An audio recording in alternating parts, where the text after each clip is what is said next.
तुमचं काय बरं चाललंय म्हणायचं. आम्ही हेळवी बघा तुमचं तुमच्या 18 पिढ्याचा इतिहास या चोपडीला लिहिलंय. तुमचं मूळ घराणं कुठलं माहितीये का? कुठलं? तुळजापूर जवळच्या मामदापूरचं कदम पाटील घराणं. अफजल खानाची स्वारी आली तेव्हा एक घर इथं येऊन राहिलं आणि दुसरं जाऊन हडपसरला राहिलं. एकाची 2 घरं झाली, 2ची 4 झाली, 4ची 8 झाली, 8ची 16 झाली, 16ची 32 झाली आणि ही सगळी गुन्ह्या गोविंदानं. तर काय समदापूर गावच की. सांगू ना वंशावळ विचारू का? विचारा की हो. तुम्ही याच्या आधी पहिल्यावर कशाला नाव काढलं होतं बैलाचं? आमच्या अख्ख्या पिढ्या बैलावर आल्या की हो दादा. पण मी आज चालत तुमच्या घराला आले. गेल्या वर्षी आमच्या भागात एवढा दुष्काळ पडला. अहो माणसाला खायला मिळेल ना. चित्राबाला काय घालावं? कापायला दिला हो बैल माझा, कापायला दिला. असं एक काम करा की पुढल्या वर्षी पुन्हा गाडी घेऊन ये. काय तुमच्या जीवाला हाड? सांगू ना वंशावळा. हा सांगा सांगा.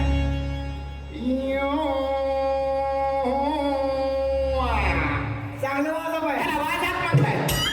आमचं म्हणायचं पद्धत असते ते काय गणपतीचा वाजा पाडला का? ठीक आहे. वाजा पाडतात, चेष्टा करतात वेळ घ्यायची. नाही सांगा. लिंबाजी आबाच्या पोटी सोमाजी आबा धनुजी आबा. तुमचा पुरुष लिंबाजी आबा, सोमाजी आबाचा वंशवेल वाढला.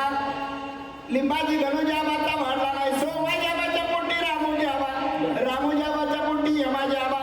ह्या यमाजी आबानं पुरंदरचा तह झाला तेव्हा लय पराक्रम केला होता. वा वा वा. महाराजांनी त्याला ढाल आणि तलवार दिली होती बक्षीस. पण तुमच्या पूर्वजांनी राखली नाही. असणार केलं सगळं. सांगू ना हो पुढचं. जरा चांगलं नसेल. पराक्रम करायचा होता पूर्वजांनी. चांगले सांगा म्हणतात जे ह्यात लिहून ते सांगणार हे खोटं बोलत नसतंय. यमाजी धर्माजी आबा लग्नाला उभा राहिला कुणीतरी मुठ मारली की हो. मुठ मारली म्हणजे अहो आता त्या अटॅक का पिटॅक हा अटॅक होय. त्यावेळी मुठ मारली म्हणायचं. धर्माजी आबाचा वंश वेल वाढला. तुळाजी आबाच्या पोटी जनकोजी आबा, जनकोजी आबाचे येसाजी आबा, दाजी आबा. तुमचं घराणं मग येऊन सासवडला राहिलं. बरोबर का बाळाजी आबा? तुम्ही दाखलं. सासवड पुण्यनगरी आहे, इतिहास नगरी आहे. माहितीये की नाही? प्रख्यात रे. त्यांची सुद्धा ही भूमी आहे.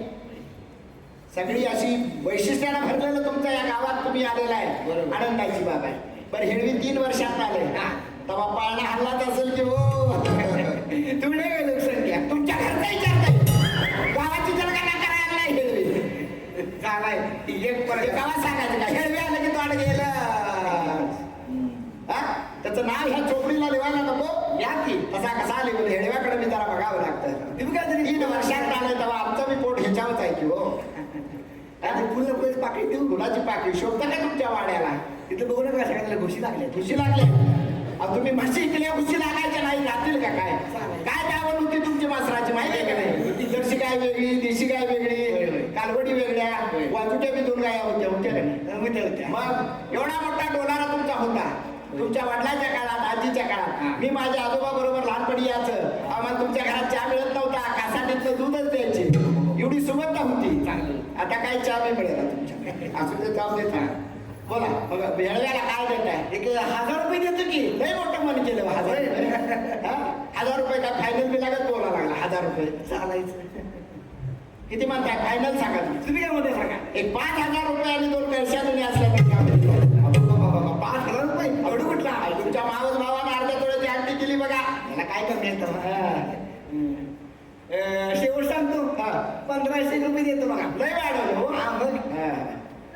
माझं बी मग एक फायनल आहे. हे तुमचं फायनल 1500 फायनल. मग हेळव्याचं मी फायनल. पुन्हा म्हणायचं हेळवी बोलले. तुमच्या काय लागवायचं? तुमचा चुलत भाऊ माधवा त्याने ठेवलेल्या बाईपासून एक पोरगा आहे. तिची कुठंच नोंद नाही पण या हेळव्याच्या चुपडीला नव्हतं. उद्या त्याला उठून बसवतो कोर्टात हिस्सा मागायला होतो. येतो काय? 7000 रुपये देतो. आता आधी गाडी रुळावर. तुमचा घरगुती मामला आम्ही 50 कशाला देऊ? संध्याकाळी येतंय. तुमच्या मुलाचं नाव शाकाहारी जेवण लागतं. पिठलं भाकरी करू. आम्ही लिंगायत असतं ना. शाकाहारी जेवण पिठलं भाकरी चालेल. संध्याकाळी नाव लिहितो. मुहूर्त चांगला आहे. आज वसुबारस आहे. ठीक आहे. तेवढं भाऊ किती लक्ष ठेवा. तुमच्या भावकीला तुमचं सगळं आधीच कळलंय. लक्ष